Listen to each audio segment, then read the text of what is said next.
Well, hello there. My name is Christopher Scott, and I serve as a small groups pastor at a local church. And in this video, I'm going to give you a how-to guide about how to use the Wiersbe Bible study guides in your small group, specifically this Bible study guide for 1 Timothy, 2 Timothy, Titus, and Philemon. These are some great Bible study guides that we like to use in the church that I serve in as a small groups pastor. So in this video, I'm going to cover 3 basic areas regarding a small group or Bible study. First, I'm going to talk to you about how you prepare to facilitate a small group discussion. Then I'm going to talk to you about how you want to format your small group discussion.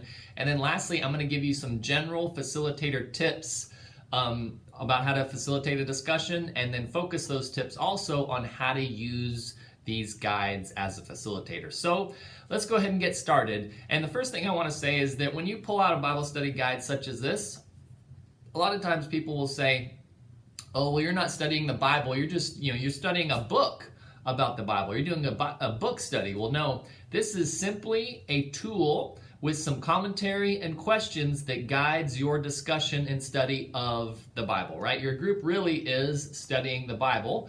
You're doing a Bible study, but you're using this as a simple, helpful tool that will help you do that, right? So it's a Bible study. This is just a guide to help you. That's why we call it Bible study guide, right? To assist you as a facilitator. Because if you didn't want to use a guide, you got to spend hours and hours and hours doing research and writing questions and preparing and things like this. This does a lot of the work for you. So you're doing a Bible study using the Wiersbe tool to help you do that. So let's talk to you. How do you prepare to facilitate a small group discussion, okay? How do you prepare to facilitate a small group discussion? A lot of times as a small groups pastor, at churches, sometimes us as small groups pastors are guilty of saying, oh, just start a small group. It's easy, anybody can do it. Just do it, it's not too much work. Which, we're all kind of guilty of saying that, even myself, but you really need to try to spend about 2 hours per week in preparation for your small group to really do it well and to have a good discussion and get discipleship going on and do follow-up and things like that. You're going to need to plan to spend about 2 hours per week in preparation to facilitate a really good Bible study discussion. Okay, and so here's the process you want to go through. First thing you want to do to prepare to facilitate a Bible study or a small group discussion is to pray. Okay, you want to pray about the people in your group. Pray for them and their lives and what they're going through. Pray for their hearts, that God would soften their hearts and help them learn what they're going to learn in your group. Pray for yourself, that God would guide you and lead you as the leader of the group and to help them. Okay. Next thing you want to do is you want to read the passage assigned for that week on your own. So let's say I'm just randomly choosing Pastor's Job Description, Lesson 3, 1 Timothy 4. So the first thing you're going to want to do is read 1 Timothy 4 each week. You want to read that a few times quickly. And even before you get into the discussions and going week by week, I encourage you to read the entire book 1 time or 2 times through. Just sit down and read it in one sitting. That way you have a good feel for the overview of the book, what's being talked about, what's being discussed. And then as you go each week through each lesson, you're going to want to read that passage assigned for that lesson. So this one is 1 Timothy chapter 4. So you might want to read that chapter in the morning when you wake up. Maybe you read a part of 1 Timothy 4 while you're on your lunch break at work. Maybe you read it just before you go to bed. Maybe you put it on in the car and you listen to it while you drive to work, something like that. But you just want to read the passage, get a feel for it, what's going on, what's the big idea, what's being talked about, what are some of the controversies or interpretations of the passage, things like that. So you want to read through it. The next thing you want to do is you want to study, okay? So I encourage you to have a good study Bible that you can use, right? I'll list some down there in the description below. Some good study Bibles you can get if you don't have one. But read some of the study notes in it. Read some of the cross references. Maybe get a good commentary and read that commentary about it, things like that, and get a feel for what's going on in the passage. Use a pen or a highlighter and highlight key verses or key things in that passage and just kind of study it on your own. Read a commentary about it and get a feel for what the passage is about. And then lastly, you want to write out your answers, okay? Write out your answers in the Bible study guide.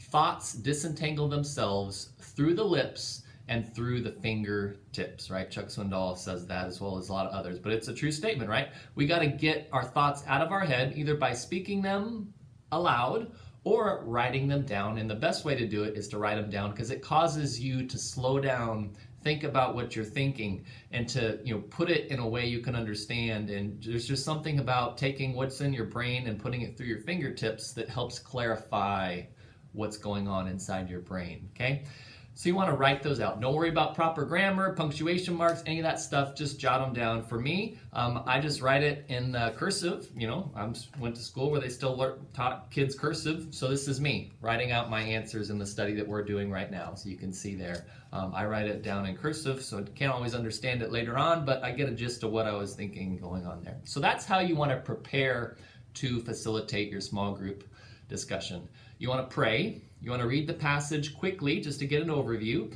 Then you want to study the passage with some good resources and tools. And then you want to answer the questions in the Bible study guide. So that will help you come to the group and be ready to facilitate your small group discussion.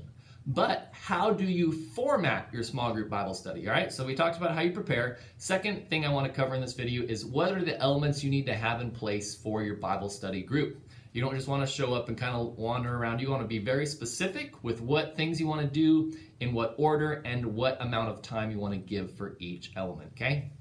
So this is what I suggest for the small group leaders at our church and the process we follow. You can make your own, but this is what we do. The first element, really there's 3 elements we encourage each group to have, 3 elements that they do, and in the same order each week, and then 2 other elements they can add at the beginning or end. It doesn't really matter where they put those other 2 elements. They just need to be consistent in how they do it every week. Okay, so for those 3 main elements we want them to do in order is the unifying question, to read the passage aloud, and to go through the questions. Okay, so those are the 3. The unifying question, read the passage aloud in the group, and then go through each question. So unifying question, what is that? The unifying question is something our pastor, Dave Miller, has taught me to have our groups do that I love and really like. It is where you start out the group by asking, what did you all take away from the message at church last weekend? What did you learn from the sermon? What stood out to you? What made sense? Things like that. What have you applied? What did you learn? Things like that. And we do that unifying question for 3 reasons. Number 1, we want our small groups to complement what goes on at church over the weekend. We don't want them to replace it, okay? We want small groups to complement things going on at church services during the weekend, not replace it. Because as you get in a small group and everybody starts to love each other and enjoy it, and they can have worship and Bible study and do communion and things like that, it's easy for them to start to feel like, well, I don't need that big church thing. I got my small group of 6 people. But, that is good. They have their small group of 6 people, but we want people to be participating in both, right? We want them to be at church over the weekend, worshiping and celebrating God with everyone together, to be watching baptisms, hearing people's testimonies, welcoming brand new people to church that might not be there, serving in kids ministry, things like that. Hearing a really good, solid sermon for 30 or 40 minutes that's put together and that is part of a broader series trying to help the whole church. We want people to be participating in that on the weekend, and also to be in more of an in-depth Bible study during the week. So that's the first reason we do the unifying question. We want our small groups to complement what happens at church over the weekend, not replace it, okay? Second reason is we want people to be reminded of what they learned during the message over the weekend. Maybe your group meets on a Wednesday night. They heard the sermon on a Sunday. It's easy to forget what they've heard 3 or 4 days later, so we want them to remind them what they learned. And then the third reason we do the unifying question, the most important thing, is we want people to be applying what they learned from the message. What did the pastor say that they need to do? What stood out to them that they need to change in their life? And asking that unifying question gives people a reminder of what they should be applying to their lives, and it gives them a chance to talk about what they're applying and share it with people in their group. So again, you do that unifying question just for 5 quick minutes. It's not a big portion of your meeting. It just kind of gets everybody going. If people are coming in a little late and things like that, it's a good way just to get your group going by starting that unifying question, okay? Next thing you want to do is read from the Bible. So I mentioned 1 Timothy chapter 4 in your group. That's something for that lesson. You open a Bible, you ask somebody in the group that likes to read 1 Timothy chapter 4. Never call on someone to read unless you know that they like to read in your group. If it's a newer group, you as a facilitator need to read it until you get to know the people in your group and you kind of, okay, this person, they like to read. They're an okay reader, a good reader. Doesn't matter really how well they read. Just the fact they want to participate in that way is what you're looking for. You never want to call on somebody to read and embarrass them because they're a bad reader or they can't pronounce the names and things like that. So go ahead and read through the Bible text. And then lastly, you want to go through the discussion guide, okay? You want to go through the discussion guide. Just start with question 1 and just work through them, each question. And if you come to questions that reference specific passages, reread those passages in the group. So for example, in this lesson it says review 1 Timothy chapter 1 verses 12 through 17, okay? So you've already read 1 Timothy chapter 1. You're going through the questions. This question references 1 Timothy chapter 1 verses 12 through 17. Go ahead and reread it in group and talk about the question in that way. You can never, read scripture too much. It's okay to read the whole passage together, and then as you go through each question, reread that question or that passage for the question. So those are the 3 elements in your group you want to have and do in order. The unifying question, read the passage, answer the questions in the study guide. Then there's 2 other elements you can put at the beginning of those 3 or at the end of those 3. It doesn't really matter. You just want to be consistent in how you do it each and every week. And one is snacks or food. You want to be consistent and have snacks or food at the beginning or the end. I usually prefer at the end because as a facilitator, if you do snacks at the beginning or doing the group, it's a little hard. People are eating and munching and spilling water and spilling drinks and getting up to go get more food in the middle of the discussion. And this woman's talking about her, recent divorce and crying. And then this guy gets up and walks out of the room to go get more food and come back. It's just easier. Just make it at the beginning and leave it there. Or my preference is always to keep it till the end is what usually we like to do. So, snacks is a good thing to do. I have a video I'll put up there about how to start a snack sign-up list, which is the best way to do it in your group because you put someone in charge of the snacks and the sign-up list, and that becomes their ministry in the group, is to do the snack sign-up list, get everybody sign up, send them a message each week for who's supposed to bring snacks, and that's their role in ministry in the group. It should not be you as a facilitator, okay? So that's one element is snacks. Another one is prayer time. You can do prayer time at the beginning or end of your meeting. It doesn't really matter, whatever you prefer. And again, I got another video up there about how to do prayer in your small group, and this is something you give to someone else in the group, somebody that's wants to have a ministry and has a good caring heart. Let them organize the prayer requests each week. Bring a little journal and jot down the prayer requests, and then bring that journal each week, and your group can pray for things and see how God is working and answering prayers in that way, okay? So that's how you format your small group discussion meeting. Unifying question, read the passage aloud, and then go through the study guide questions, each study guide question individually. And so those are 3 things you need to do, and then add snacks and prayer, either at the beginning or the end. It doesn't really matter. The groups that I do, usually we do snacks and prayer at the very end. Just makes it a little easier for us. Okay, so next I want to give you some tips about how to facilitate a discussion, and more specifically, how to facilitate a discussion using this Bible study guide by Warren Wiersbe. So, the first tip I want to give you is you want to facilitate the discussions in light of the main message of each book of the Bible. What do I mean by that? So, you're going to facilitate each question in light of the main message of each book. So, for 1 Timothy, 1 Timothy is about the church and God's ministry in the church and people's ministry within the church. So we come to here, review 1 Timothy 2:19 through 15. What are the specific responsibility Paul outlines for women in these verses? What makes this passage somewhat controversial in today's church? Again, how much of what Paul writes is specific to the culture of the time, and how much is directly applicable to today? That is a loaded question and is going to be difficult for your group, especially if you have men and women in your group. The women are going to talk about women are being suppressed, and then, in culture and how women aren't, paid as much, and companies and all like that. But then you got to remember, okay, hold on.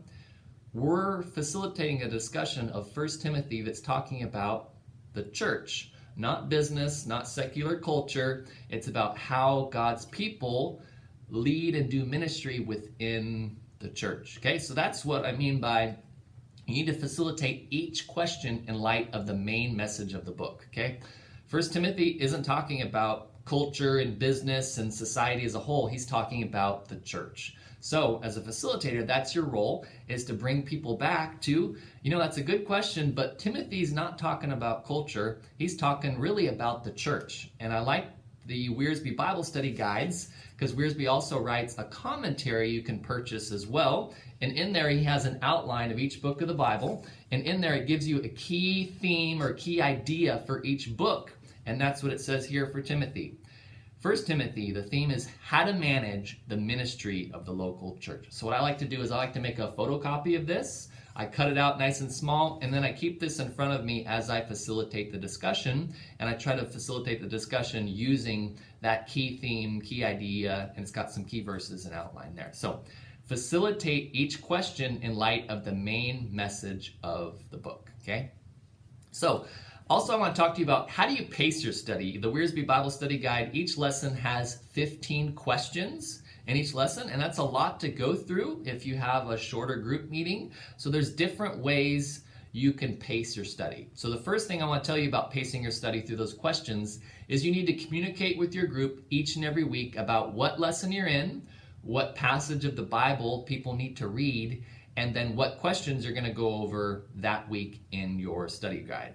So for example, there's a group that I'm taking through Ruth and Esther right now using the Wiersbe Bible Study Guide. So we do 5 questions per week, and then I have a lady that's part of our group that sends a text message to the group 4 days before we meet that says what part of Ruth the people need to read, what lesson we're in, and what questions we're going to cover when we meet. That way people can read the passage and answer the questions before coming. So you want to communicate with your group each and every week about what lesson you're in, what passages they want to read, and then what questions you're going to cover in the study guide. So, and I got a video up there that you can click on. It'll show you more about how to encourage your group to work through the lesson before coming to the study, because they'll get much more out of it, and some other reasons like that I give in the video. So there are 4 options for pacing your study through these Wiersbe Bible Study Guides. 4 options. The first option is you can simply start and stop your small group meeting based on time and not really be specific about what questions you want to cover and how many you want to cover. So you just go on the time. We're going to start at this time, end at this time.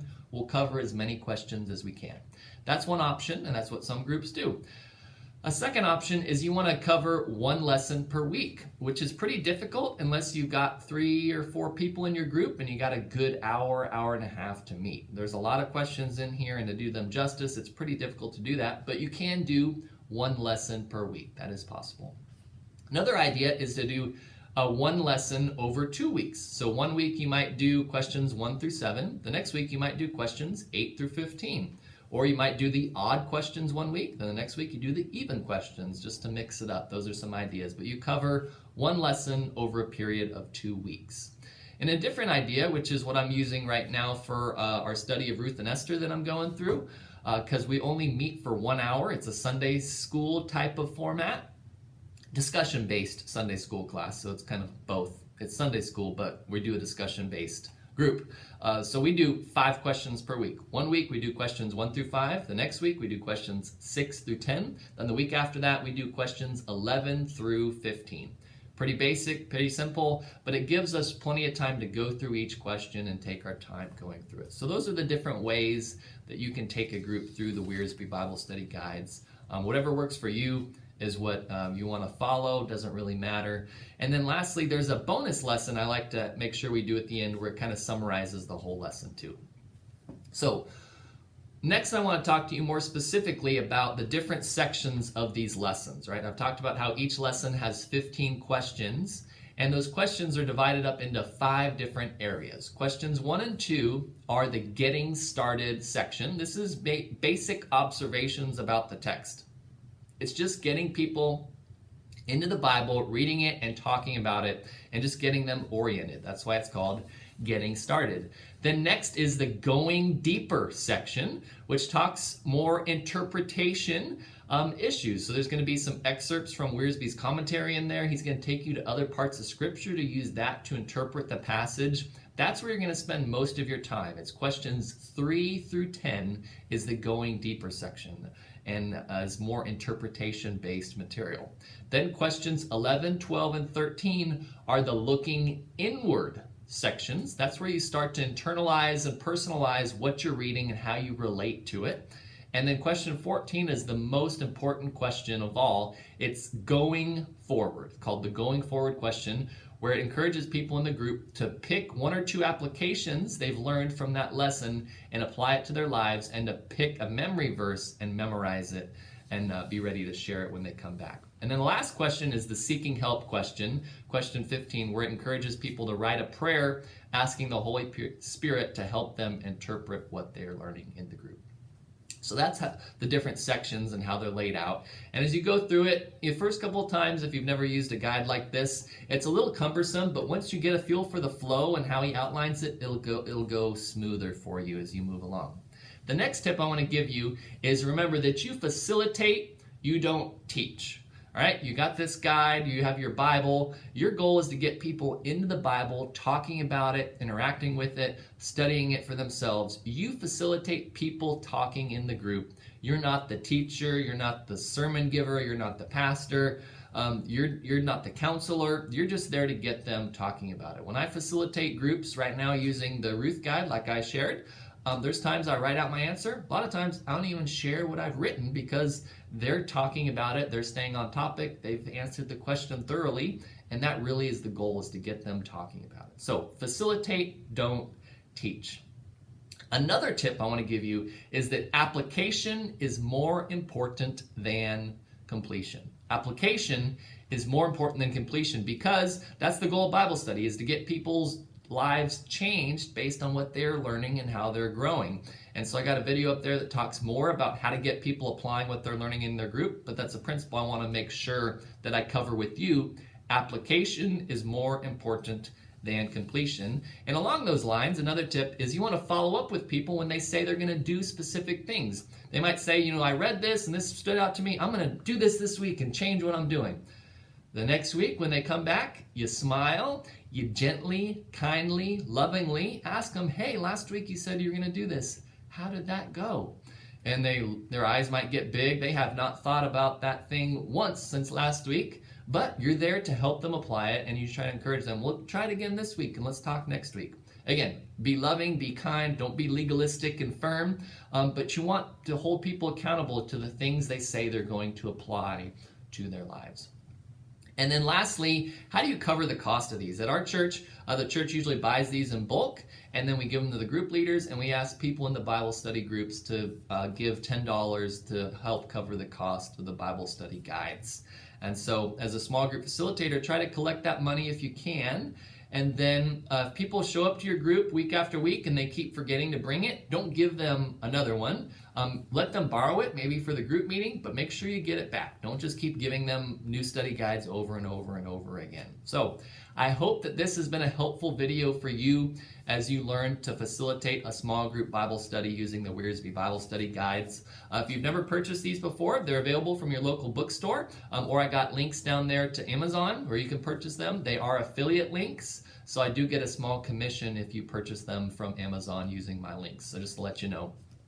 Wiersbe Bible Study Guide, and then the commentary that comes along with it. I really recommend these and hope you find them helpful for you as you study the Bible in your small group. If you found this video helpful, I create videos all the time. You can subscribe up there and get updates on future videos. I got a bunch of other how-to videos for other Bible study guides by Warren Wiersbe up there. If you want some brief 5-minute introductions to books of the Bible, I got those videos over there. They're some of my most popular ones. And then I got a bunch of small group facilitator tips over there. Thanks for watching, and I hope to catch you again soon in another video.